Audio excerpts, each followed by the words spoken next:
All right, you guys. Good morning. It is Thursday the 18th.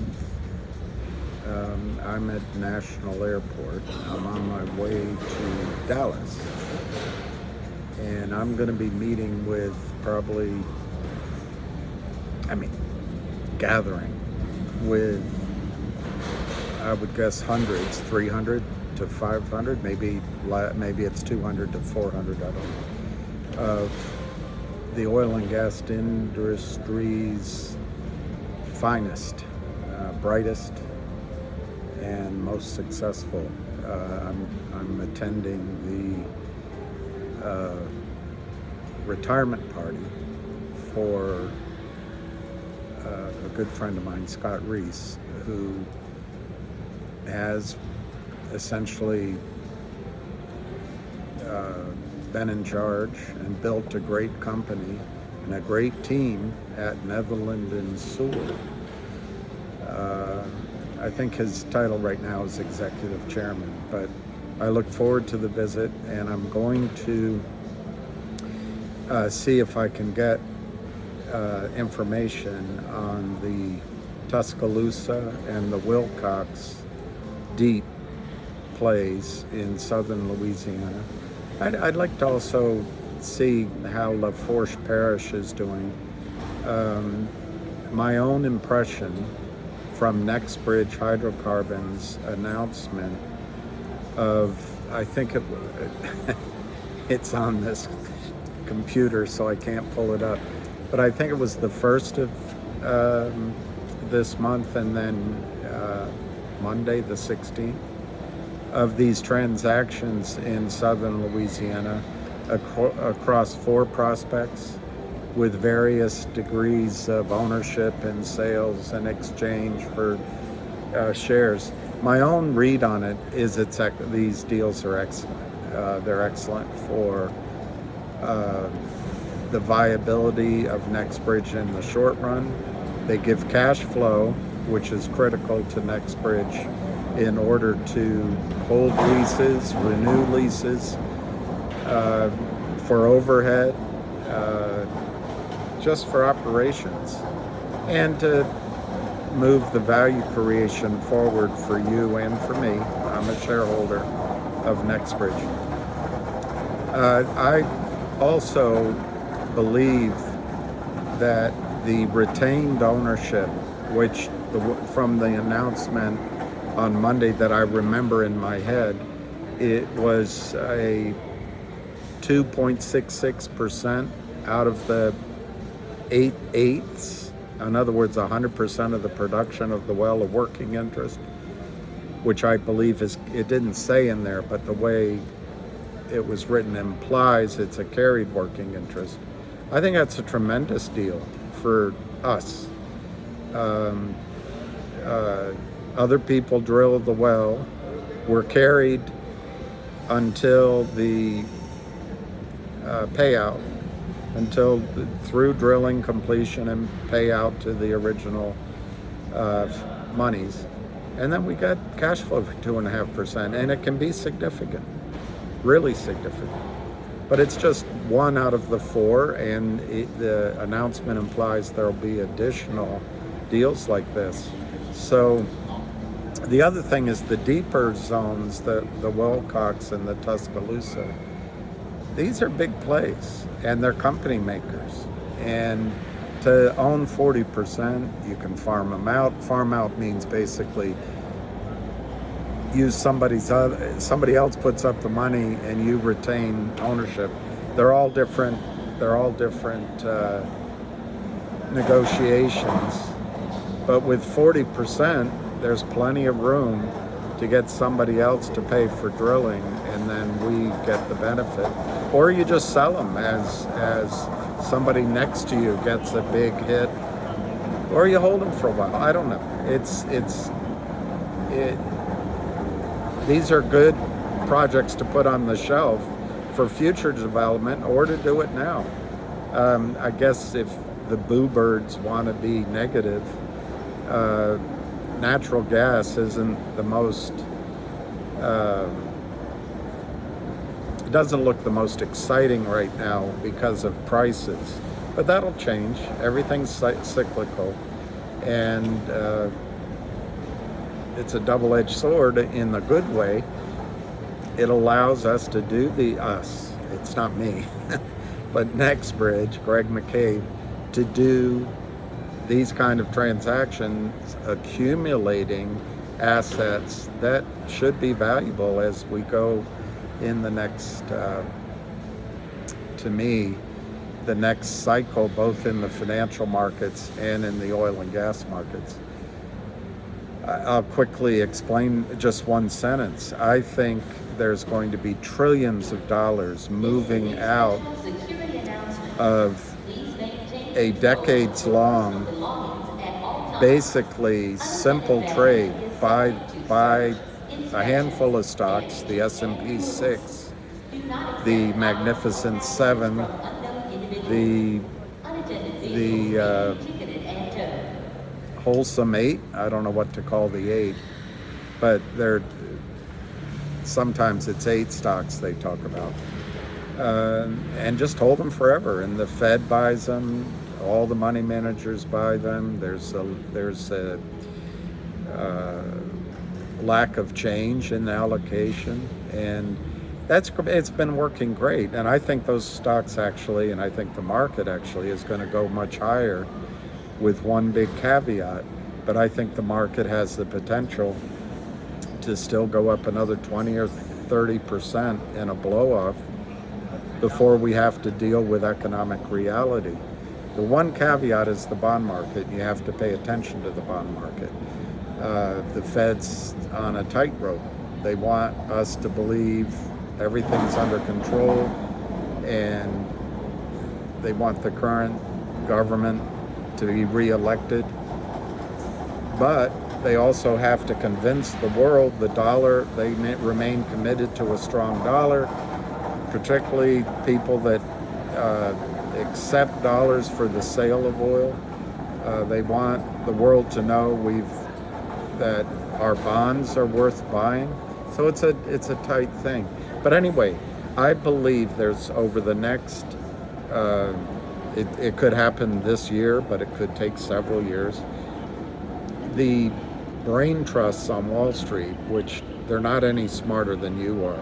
They just all imitate each other, and they confuse you with big words and descriptions of what they're doing. All they're doing is making bets. And they keep a lot of the information to themselves, which is an advantage to have information. But I think the clear trend is going to be moving trillions of dollars out of massively high PE stocks in the growth area to resource investments, oil and gas, which is what relates to NextBridge, and to gold, silver, farms. I quote often on my calls that Jimmy Rogers, the co-founder of the Quantum Fund, and I recommend listening to him and reading his books, which I have.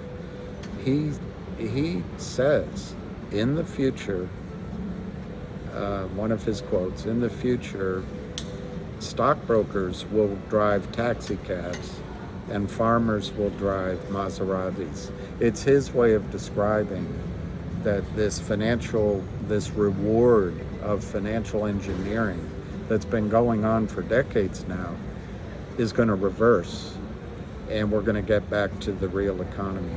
Anyway, okay, the purpose of this video, and it's already 9 minutes. I'll try to keep it under 20 minutes.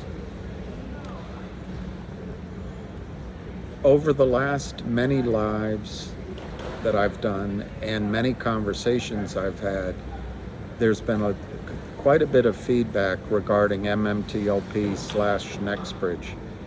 And there was a gentleman named, I think his name was Bill Cooper, and then another gentleman asked. Both times I kind of responded in I wouldn't say impertinent, but it was almost like that. I was just all this tension or frustration built up. But my bottom line is, the question was this, the question comes,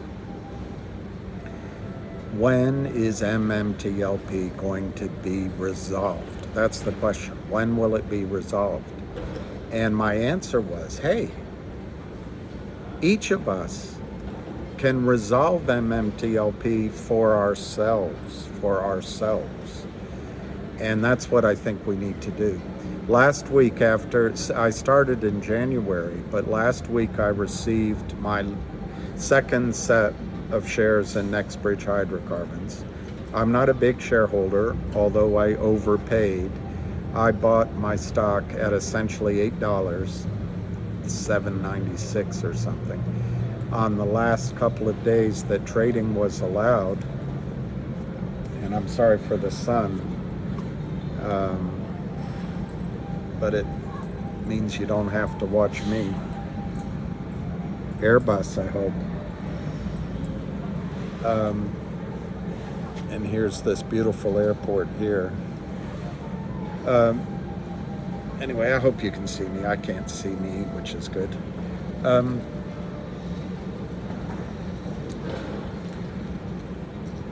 There's a lot of you that have invested. I guess 65,000 people invested in MMTLP. I'm one of them. I don't own a lot. I own fewer than 5,000 shares and more than 4,000. I got my original section last August. I got this part last week. And I actually was surprised I got them, because E-Trade was I thought, giving me a lot of roadblocks, but it was a process. What happens is E-Trade, Morgan Stanley, has a block of stock, which let's say they have 10 million shares at the DTC, the Depository Trust Corporation. It's in the name of Morgan Stanley or E-Trade. It's subdivided into the accounts like mine. The last bit was like, I can't remember the exact amount. It's like 1,300 shares, 1,200 shares. Came to me, like I said last week, but it involved Morgan Stanley sending a request to the depository trust, hive off, whatever, 1,263 shares from those shares held in street name in the name of Morgan Stanley, issue them to William, and send them directly to his own possession. By doing that, they also set up an account for me which already existed, but they update that account at AST, or is it Equinity, or whatever name they came up with now. Now, what does that do for me, and what does it do, I think, for NextBridge and Greg McCabe? What it does for me is it makes sure that I actually own NextBridge. Now, let me address something that really bothers me. I don't spend a lot of time on space calls anymore, or even on Twitter, and I've almost backed away from doing lives, because there's a lot of people out there who have cold hearts. They're driven totally by greed, totally by their masters, which are the short sellers, the criminals. And the criminal activity is condoned by our Congress, by our regulators, and by our brokerage firms, in my opinion, but I think by now you see it as well. Let's just focus on MMTLP. The shorting started in a company called Torchlight, which I was an investor in, and I lost money in. I didn't hold it long enough to qualify for MMTLP. But I also got to know John Berta at that time. I was introduced to him from an oil and gas friend of mine who, rest in peace, has since passed away. But a very good ex-Exxon guy, but an investment banker, very knowledgeable about oil and gas, and a good friend of mine. I was meant to raise money, if possible, for Torchlight in their inception, or it wasn't the inception, it was early days anyway. But I didn't get it done, and they got other transactions completed. Well, I don't have time to look it up, but I saw one of them was a convertible note. Well, I'm sure that Torchlight got ensnared in a group like the Lind Partners with Jeff Easton, or Power Up Lending with Kurt and Seth Kramer, or Yorkville with that guy Ari, or an endless name of these fronts for the criminal shorts. And the criminal shorts, if you read the research reports on Ansem funds, are our own big pools of money. This is a fraud on a scale that's unbelievable. But what we've learned over the last year and a half almost, Congress doesn't care, Gensler doesn't care, FINRA doesn't care, OTC Markets doesn't care, NASDAQ, but your broker, no one cares. And you have to ask why. The reason why is it involves a lot of money. A lot of money. It expands assets under management by the banking system by trillions of dollars. It expands fees by trillions of dollars. It expands loan desk revenues, as Pat Byrne called it. Goldman Sachs is a stock loan desk with the name of an investment bank on the front door. These are enormous illicit profits. What would make it legal? What would make it legal? If Wall Street came out, if Gensler came out, SEC came out, and put on every confirmation, on every glossy promotional material, on every statement, on every advertisement, on every screen when you go to your account, smoking kills, and had a picture of a diseased lung. Well, of course, the message wouldn't be smoking kills, but what it would say is, if you are managing your own account and if you are investing in the United States markets, you should know, as our responsibility to fully disclose to you what's going on, we do not enforce settlement. We do not enforce locate. We look the other way when opportunists take advantage of Reg Show and the market maker exemption, and they flood the market. They destroy the market's ability to process normal supply and demand.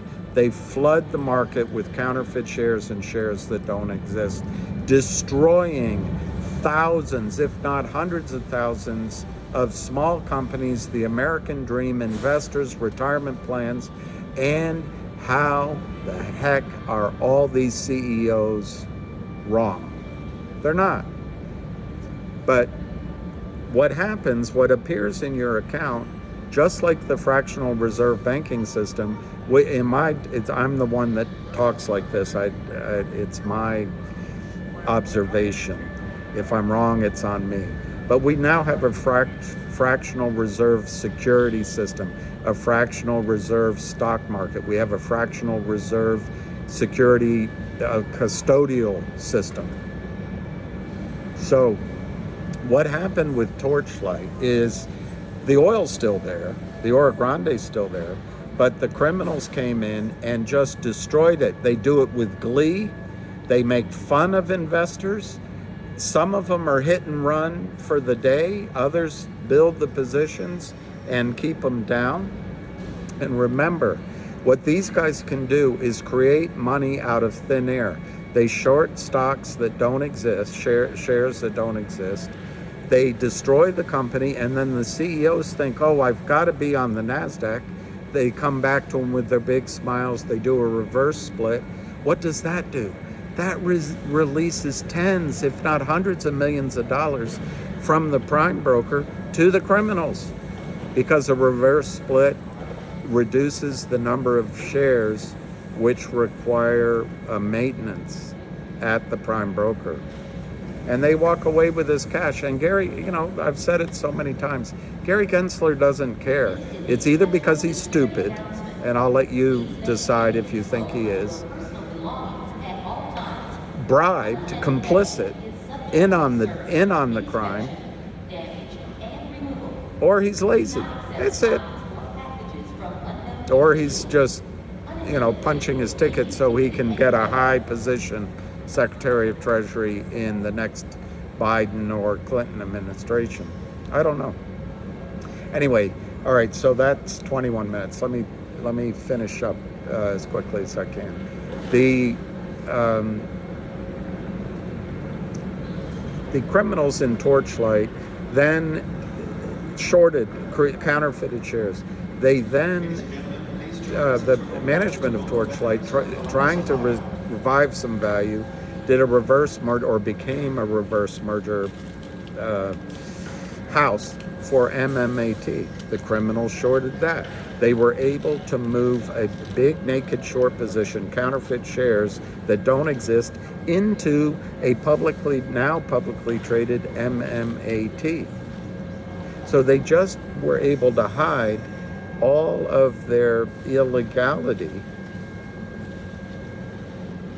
and it will remain illegal until Gary Gensler admits that our security system now is based on, you just have an entry in your account. If you can sell your shares and get your cash, that's good enough for me, Gary Gensler. But you should know that from Torchlight to MMAT, in my judgment, there's as much as 1 billion shares that were counterfeited. 1 billion. This is big, big numbers. Huge numbers. Now, cocksure short sellers may have gotten in over their head. Cocksure short sellers may have done business, who knows, with like that movie with James Bond, with Sharif or whatever. He did it with some African warlord. They may be under stress. They may be bribed. They may be getting kickbacks. But these space calls are full of people that want to confuse you, scare you, and get you to do their bidding so they can make their profit and save their lives, maybe literally, but save their lives financially. The system does not want proof that this counterfeiting goes on. So the system is also working against us. All right. My message is, our time for looking for the 2 days of trading, which should never happen, and I'm not going to focus on that because I'm running out of time, but never ask for that. That's a disaster. That's the rabbit asking to be thrown into the briar patch. It's good for the shorts. Don't do that. I don't think it will happen, so let's move on. Secondly, absolutely, NextBridge should never trade in the public markets. It should never float. It should never start trading. Now, I'm also going to leave out this little bit of confusion. Is it public or private or all that? I believe it's a private company. I can see where lawyers can always confuse anything. Lawyers argue about the definition of is. But NextBridge is reporting data for us, and they're doing it with the SEC, and that's great. I think it's weird that that then implies something else. But anyway, I'm not a lawyer. We now know we're never going to get 2 days trading. We now know we're never going to get a short squeeze. Okay? We have to accept that. That's over a year ago. It's gone.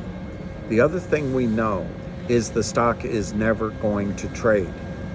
It should not trade.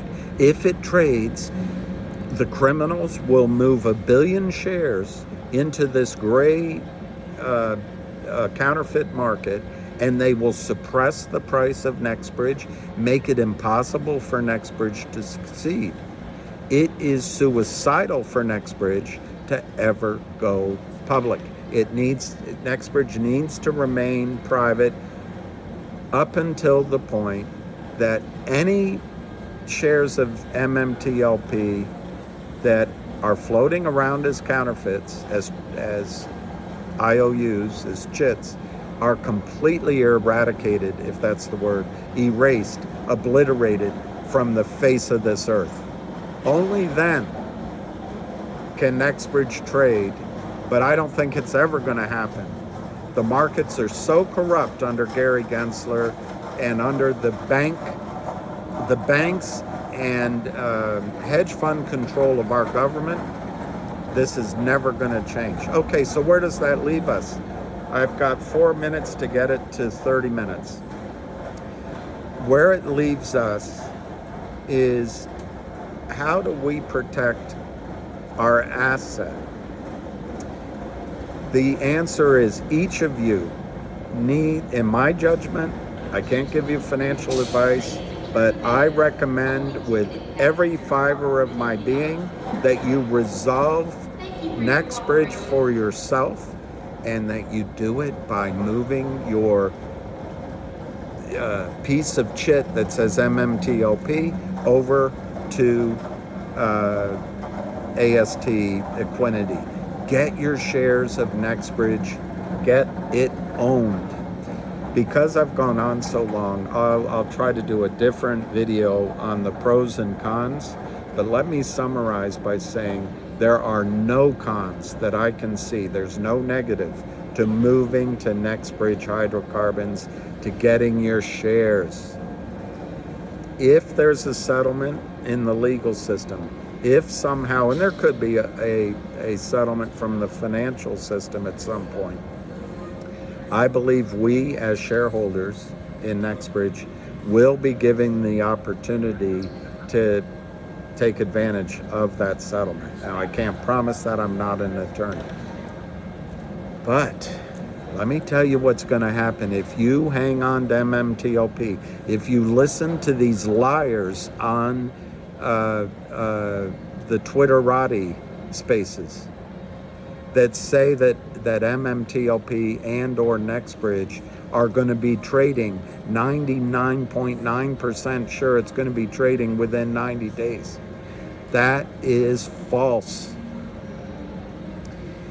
They're trying to get you to leave your shares of MMTLP at the brokerage firm so the lawyers, the journalists, the professors, the congressmen, the Wall Street, the criminals, they can all say, oh, you can't prove that.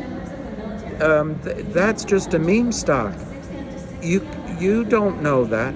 Well, one of the reasons I want everybody to move is if we get NextBridge, 165 million shares allocated, you give Greg McCabe and NextBridge the ability to say to all those people, hey, it's full. On your side of the fence, if you still have shares of MMTLP in your accounts, that's on you. That is an active movement to go forward in our situation. It's empowering to us to give power to Greg McCabe. Second, on our side, if we own NextBridge, you're going to be exposed to the growth in the assets at Oro Grande and elsewhere, potential dividends, and other potential events that could happen that put cash in you and your family's pockets. But if you wait, and the transfer agent is full.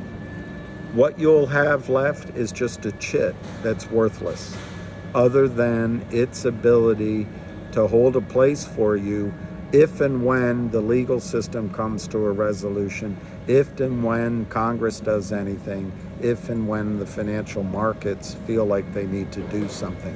I'm pleading with you, take control of your own financial future. Take control of your family's financial future. Claim your asset. Owning NextBridge is valuable. It's not risk-free, but it is valuable and it's real. And I'll do it in a different video. It's 30 minutes. So I'm going to sign off. I'm going to say bon voyage to everyone and peace.